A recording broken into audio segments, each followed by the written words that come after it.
Assalamualaikum warahmatullahi wabarakatuh. Alhamdulillahirabbil alamin wa bihi nasta'in ala umurid dunya waddin. Assalatu wassalamu ala asrafil anbiya'i wal mursalin wa ala alihi wa sahbihi ajmain.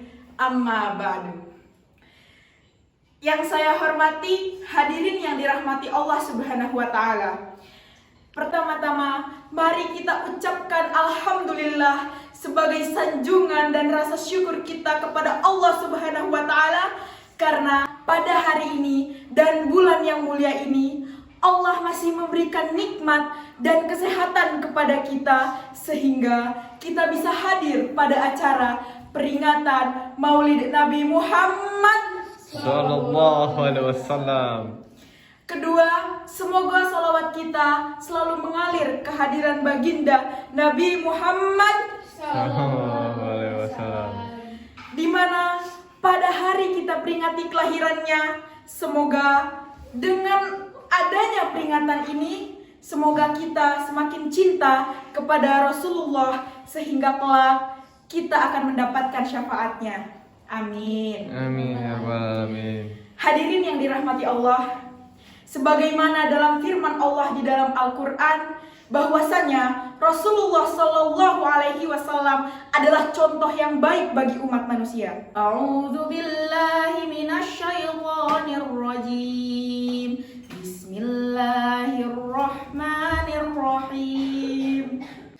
Laqad kana lakum fi Rasulillahi uswatun hasanah liman kana yarjullaha wal yawmal akhir wa dzakarallaha katsira. Yang artinya, sesungguhnya pada diri Rasulullah ada teladan yang baik bagimu, yaitu bagi orang yang mengharap ridha Allah dan hari akhir serta banyak berzikir kepada Allah Subhanahu wa taala. Quran surat Al-Ahzab ayat 21. Rasulullah menjadi contoh tidak hanya dalam satu bidang saja, tapi di semua bidang lengkap dan komplit. Rasulullah Shallallahu Alaihi Wasallam menjadi contoh dalam keluarga, menjadi pendakwah, menjadi guru, menjadi bisnismen, menjadi politis, menjadi panglima perang, dan banyak yang lainnya. Jadi, sangat pantas jika Allah menjadikan Rasulullah Sallallahu Alaihi Wasallam sebagai suri tauladan baik bagi umat manusia. Walaupun Rasulullah Sallallahu Alaihi Wasallam sama seperti manusia, dengan kita tentulah yang menjadi contoh itu berbeda kualitasnya dengan yang mencontoh. Misal, kita sebagai manusia perlu tidur. Rasulullah pun begitu. Rasulullah juga perlu tidur.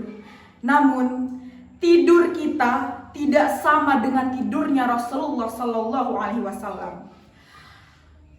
Kalau Rasulullah itu tidurnya hanya tidur matanya saja, sedangkan hatinya tidak pernah tidur, selalu berzikir kepada Allah Subhanahu wa taala. Rasulullah Sallallahu Alaihi Wasallam begitu gigih untuk memperjuangkan perubahan tatanan sosial, hukum, dan budaya untuk kesejahteraan dan keadilan bagi semua umat Islam. Namun, dalam perjuangan Rasulullah Sallallahu Alaihi Wasallam selalu mengedepankan keseluruhan tata krama sehingga Islam tersebar ke seluruh penjuru dunia dalam waktu yang relatif singkat. Ini contoh Nabi dalam bidang dakwah. Sebagai pendakwah, kita harus berjuang untuk mengubah pola kehidupan masyarakat yang tidak sesuai dengan ajaran Islam dan budi pekerti yang luhur, sehingga dakwah kita akan mudah diterima oleh masyarakat. Dalam bidang perniagaan juga perlu kita mencontoh bagaimana Rasulullah Sallallahu Alaihi Wasallam berbisnis.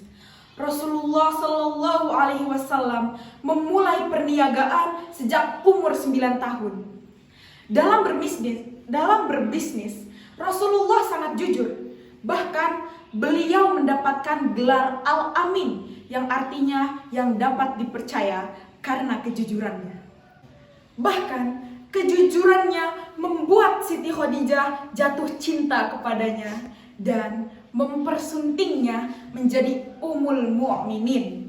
Dan masih banyak bidang lainnya yang telah diajarkan oleh Rasulullah Sallallahu Alaihi Wasallam kepada kita sebagai umatnya. Demikianlah pidato singkat tentang Maulid Nabi Muhammad Sallallahu Alaihi Wasallam.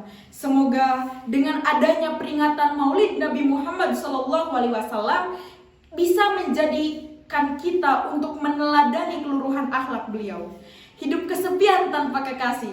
Cukup sekian dan terima kasih. Wabillahi taufiq wal hidayah. Wassalamualaikum warahmatullahi wabarakatuh.